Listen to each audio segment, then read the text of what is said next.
Story 1. The Bell Beneath Row 7. You spend long enough digging graves, and you start to understand death in ways most people never will.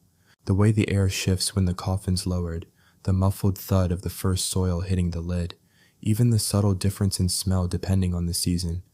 It all becomes part of the job. I started grave digging when I was 24. It was just supposed to be temporary, something between factory gigs. That was 16 years ago. I stayed because I like the quiet, and I don't mind the company of the dead. But I'm telling this story now because something happened back in 2013. Something that still wakes me up gasping. And I know how this sounds, but I need to get it off my chest before I go under myself. The cemetery I worked at was old, founded in 1891, tucked on the outskirts of a dying Midwestern town. A place that saw more funerals than births. There were over 8,000 graves, and at least 1,000 of them didn't even have names anymore.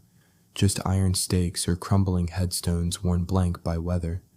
Row 7 was the farthest from the gate, bordering the tree line. We didn't bury many people there anymore, mostly because the records were a mess and the layout wasn't gridded like the rest. That's where this all starts. A local guy named Simon Blaine passed, heart attack in his recliner. No family except an estranged daughter in Oregon. She wired money for a basic burial, no ceremony. The funeral home handled the body and gave us the usual plot coordinates, Section D, Row 7, Plot 43. Problem was, Plot 43 didn't technically exist, or it did, but only on paper. The rows out there were irregular, hand-dug way back when. Still, my boss, Roy, told me to just make it work. So I hauled out the backhoe and started digging. 3 feet down, I hit something. It wasn't stone or clay. It gave a little, almost like thick wood. I shut off the backhoe and dropped in with a flashlight. Sure enough, I dug into the top of an old coffin, and it was old, rotted, splintered. Part of it had caved in. But here's the thing. There were no burial records for that plot. I double-checked, triple-checked, nothing. Just a blank square on the layout. Roy came over and took a look. He frowned and scratched at his beard. Could be an old pauper's grave. They didn't always log them right, just bury over it. Happens. Shouldn't we move the new burial? I asked. He shrugged. It's probably dust in there by now. But I couldn't stop thinking about it. Something felt off. The wood, even rotted, looked too recent. Not fresh, but not decayed like something 100 years old. Against my better judgment, I dropped back down into the hole with my pry bar, and I opened it. The inside was damp, earthy, but not entirely decomposed. There was no skeleton, no bones, just a burlap sack, dark and stained, wrapped in heavy chains. Not something you'd bury legally, and tied to the chains was a small brass bell. I remember how still the air went then. No birds, no wind, just me, that sack, and the faint smell of copper. I tugged the sack free, trying to get a look, but something shifted inside. It moved, not from my tugging. It moved on its own. I dropped it so fast I nearly cracked my skull climbing out. Roy laughed, thought I'd spooked myself, said it was probably an animal. Possum, maybe, or a nest of rats. But the bell, it jingled when it moved. We reburied the old coffin at the bottom of the plot. Roy told me to stop asking questions and finish the job, so I lowered Simon Blaine's casket in on top of it and sealed the grave. That should have been the end of it, but that night I heard a bell ringing in my dreams, clear, metallic, urgent. I woke up drenched in sweat. Next day, I went back out there. Something was gnawing at me, and I needed to see the grave. I walked to row 7 and stopped dead. The earth had shifted like something had pushed upward from beneath. The soil was bulging, just slightly, as if pressure was building underneath. I convinced myself it was settling, natural, and I left it alone. That night, I heard the bell again, only it wasn't in my dream this time. It was in my backyard. I live alone, no pets, middle of nowhere, and still, there it was. A soft, rhythmic ting-a-ling just outside my bedroom window. I sat up, heart hammering. The sound stopped. I pulled back the curtain and saw nothing, no one, just an empty yard. But in the dirt below the window, I saw footprints, bare, human, and dragging. The next morning, I called Roy and told him something was wrong with that grave. He told me to stop drinking on the job, but I didn't let it go. That night, I went back to the cemetery. I brought a shovel, lantern, and, I'll admit, a pistol, just in case. The grave looked worse. It was sunken on one side now, like the coffin below had collapsed. I started digging. Again. It took over an hour, but I got to Simon Blaine's casket. It was cracked, split along the seam, and empty, no body, no bones, just deep scratch marks along the inside of the lid. I kept digging, down to the old coffin. The burlap sack was gone. In its place was a hole, jagged, freshly dug, from below, like something had clawed its way out. And then I heard it, behind me. Chish, chish, chish, dragging feet in loose soil. I turned and shined the lantern. There stood a man, or what had once been a man, wrapped in chain, rusted links dangling from his limbs. His eyes were stitched shut, lips torn at the corners like something had been trying to scream for years. And around his neck, the brass bell. It rang when he moved. I ran. I don't remember dropping the lantern or how I made it to my truck. I just remember driving until the sun came up, lungs raw from screaming. I quit the next day, told Roy I was done. I don't think he believed me. A few months later, he died in his sleep. They buried him out near row 7. The bell still rings sometimes. Not always at night, sometimes in broad daylight. Always faint, always just before something goes missing. I've moved twice since then, changed my number. Don't tell people what I used to do, but I know it's not over, because I hear it again tonight. The bell, getting closer, and I think he's looking for someone else to take his place. Story 2. 6 feet isn't always deep enough. People think the dead rest easy. They picture closed eyes, folded hands, peace. But after what I saw, what I heard, I'm not so sure anymore. I've worked as a gravedigger for nearly 20 years, and in all that time, I've only broken the rules once. It was the worst mistake I've ever made. It started with the Holloway family. 3 generations in town, known for their money and misfortune. The matriarch, Eleanor Holloway, passed quietly at 97. Old age, they said. She hadn't spoken a word in 5 years. Just lay in bed at her estate, wide-eyed and stiff like a taxidermy doll. They held a private service, closed casket, no viewing. I didn't think much of it until the cemetery supervisor, my boss at the time, called me in personally to dig the plot. It was late November, ground already frosting over. Not ideal for a burial, but money talks, and the Holloways were generous with their bribes. Depth and measurements, he told me, handing me a paper with shaky writing. Dig exactly 7 feet, 2 inches, not a hair more. Don't ask questions. That was the first red flag. You see, 6 feet is standard, always has been. Anything more is unnecessary. But I did what I was told. I measured twice, cut once. Took me the better part of a day. The soil down that deep was dense and black. Not just dark, but truly black, like something rotten was buried in every layer. I'd just finished when a long black hearse rolled up without a sound. The driver didn't get out.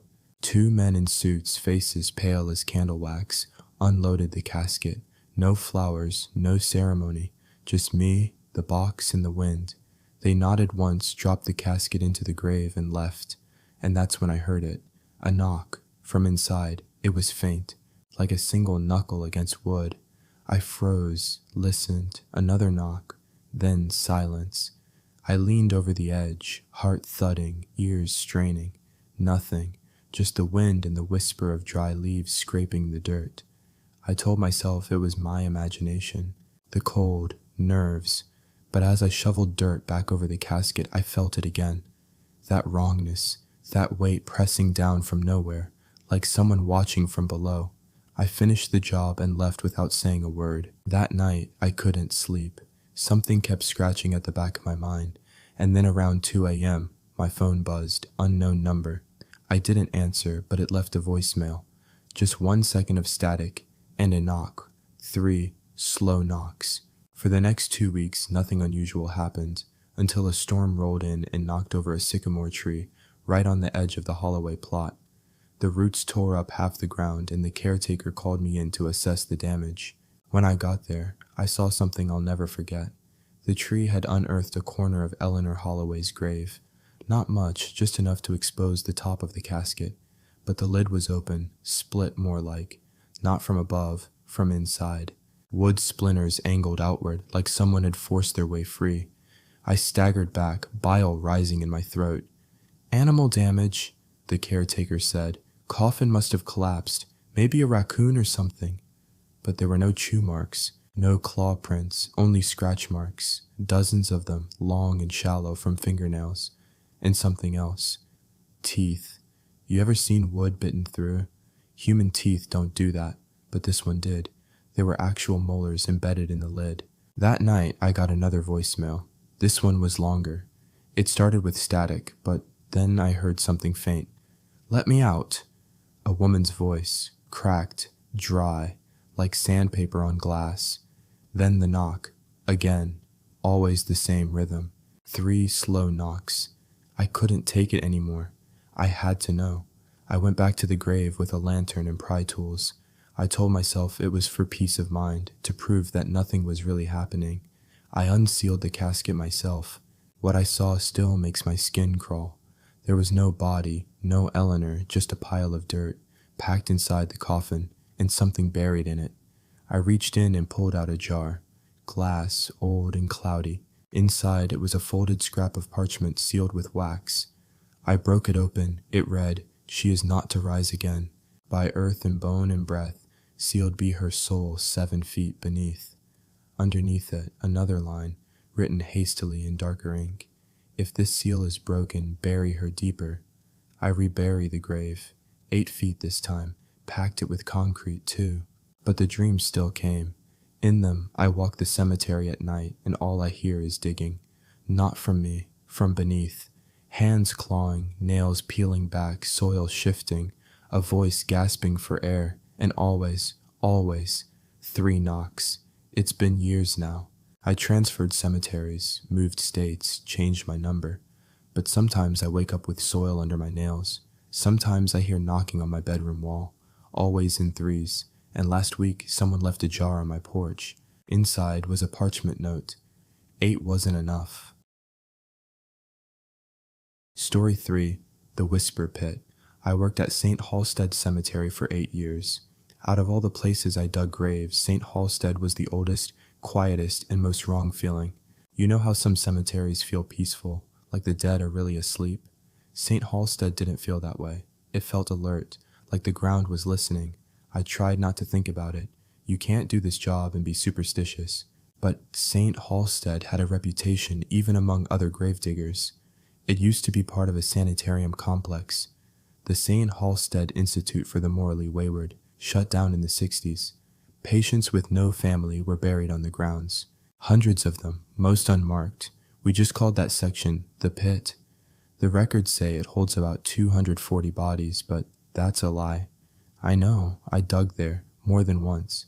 The pit wasn't like the rest of the cemetery. The soil there was clay thick, reddish, and weirdly wet, even in summer. Every time you broke ground, the hole tried to collapse in on itself, like it didn't want to be opened. My last job there was in 2017. It was a reburial.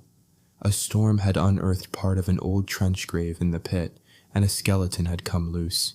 The family of the man in the next plot over had complained about unholy exposure. My boss didn't want press attention, so I was sent in to rebury the disturbed trench. I brought a floodlight, 2 shovels, and a bottle of strong coffee. As soon as I cut into the earth, the smell hit me. Not rot. Worse. It was like moldy meat left in a hot drain. Chemical, sweet, and sharp. The kind of scent that feels alive. Then the flies came.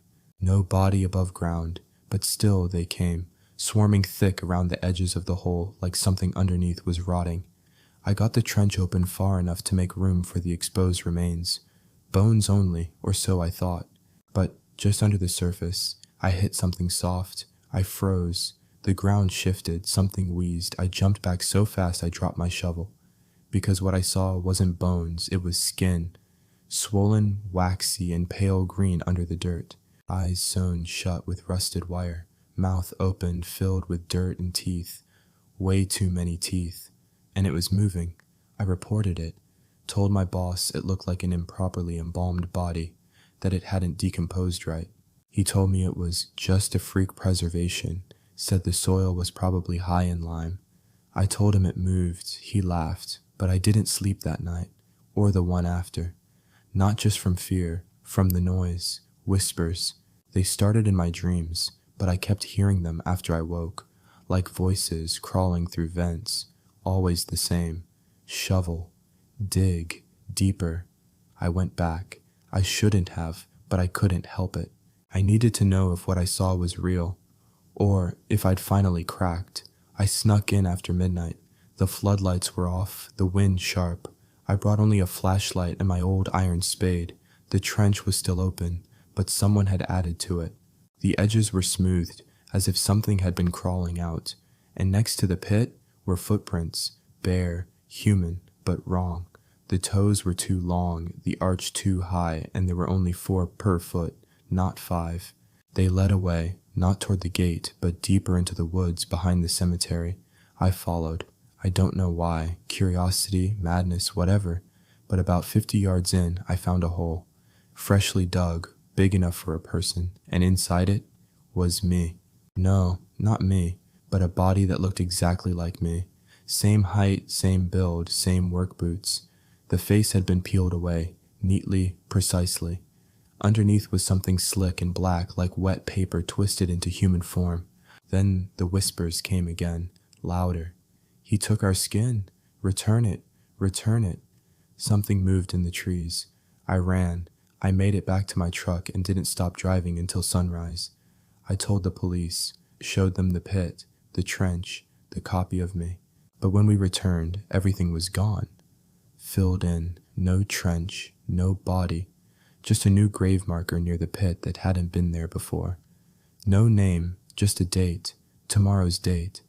I quit that week, but I still hear the whisper sometimes, especially when I'm near soft dirt, especially when I dig, and I keep dreaming about my own funeral.